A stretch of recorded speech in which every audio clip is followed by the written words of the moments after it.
Have you ever had that feeling? Like you're on a treadmill, you're busy, you're running, but you're not actually going anywhere that matters? Well, today, we're going to dive into a plan to get off that treadmill for good. We're breaking down a framework, an escape plan, really, from all the little traps of modern life, so you can finally go after a goal that actually means something to you. And it all starts with one single, powerful idea.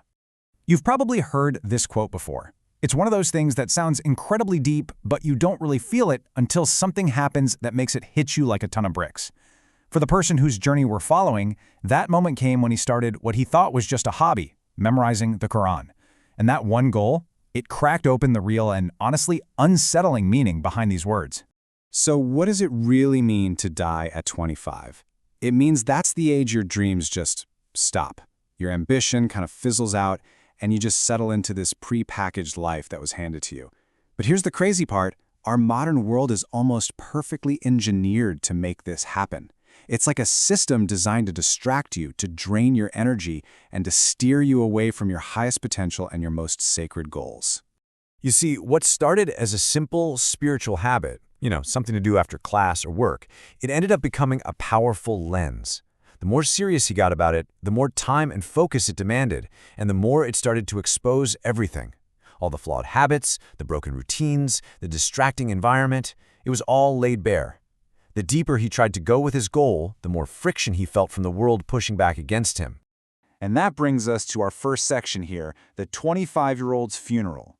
This is where we're going to diagnose exactly how modern life puts our deepest ambitions on life support. This slide just lays out the central conflict so clearly. On one hand, a truly deep, sacred goal like memorizing the Quran needs certain things. It needs stillness, it demands huge amounts of mental energy, and it requires unwavering focus. But then, look at what our world screams for: constant distraction, burnout culture, and of course, phone addiction. A deep goal thrives on consistency, day in and day out, but our society is built for this never-ending, exhausting rat race. They're in direct opposition. And this is where it got really personal for him. He looked up and saw himself trapped in this exact cycle. You go to university, then you get a job, you go home, you sleep, and you just repeat. And he realized that time wasn't just flying by because he was being lazy or undisciplined. The problem was so much deeper. The entire structure of his life was actively working against the one thing that was starting to matter most.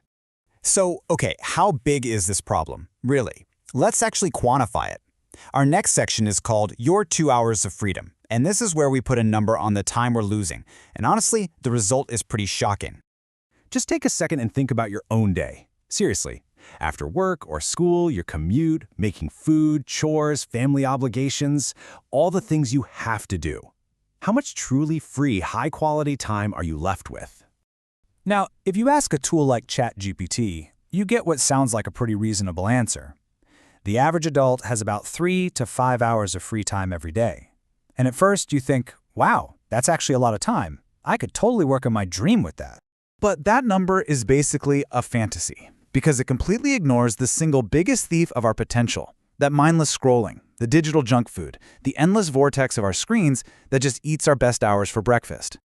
Once you factor in average screen time, reality hits you right in the face. The average adult is left with less than 2 hours of actual quality free time a day.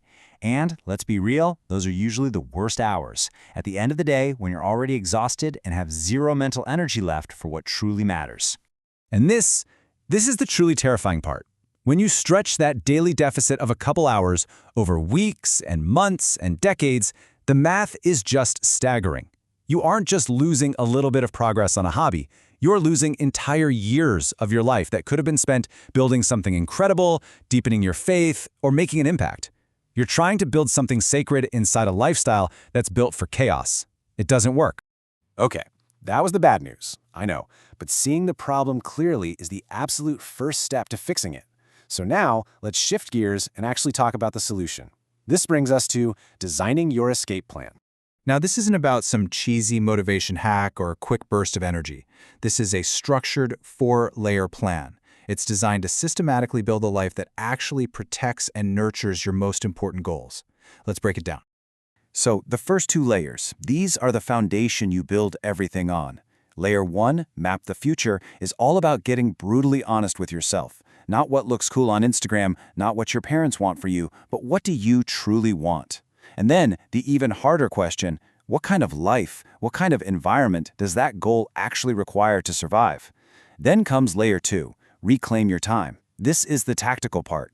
This means getting aggressive, deleting the apps, installing blockers, and becoming ruthlessly, almost obsessively aware of where every single minute of your day is going. And then you get to layer 3, the launch. This is where the talking stops and the execution begins.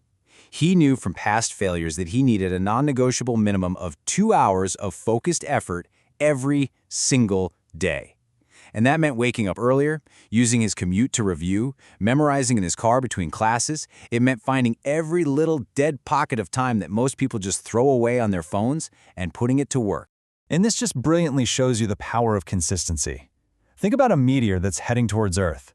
If you can just nudge it just a tiny bit, very, very early on in its journey, its final destination changes by thousands of miles. That's exactly what 1 year of serious, focused effort can do. The small habits you build now, especially when you're young, they don't just add up, they compound into a completely different life down the road. But of course, just as you start building momentum, life throws a brand new test at you. And this one can be even more dangerous than distraction because it looks and feels like success. Let's explore this in our next section, the Golden Handcuffs Test. Subhanallah, right after graduation, he lands what anyone would call a dream job. It had the impressive title, the great salary, all the external validation you could ask for, and for a minute, he was thrilled. But after that initial excitement started to wear off, this one single thought just started creeping into the back of his mind. What does this new, demanding, all-consuming world of a full-time career mean for my sacred goal? He was stepping into an environment with more pressure and less time than he'd ever had before, and he realized this is the exact moment where so many people's dreams just quietly die. Not because they stop caring, but because life gets heavier and they never built a system strong enough to protect what matters most.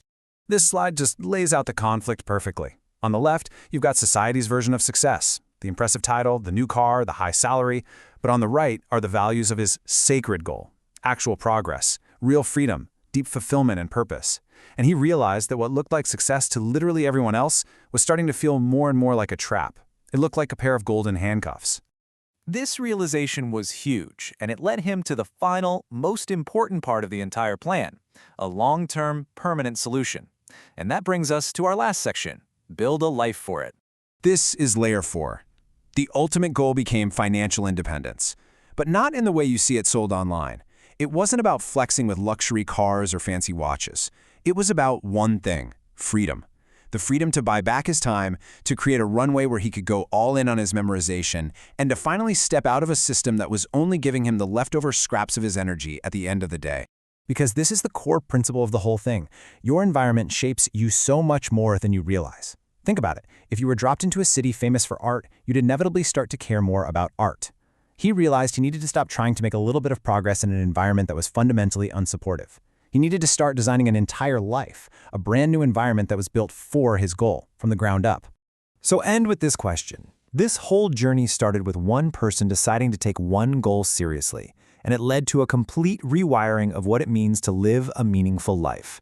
Because at the end of the day, if you don't intentionally design your own life, it will be designed for you, by society, by your job, by your phone. So the only question left is, who do you want to be your architect?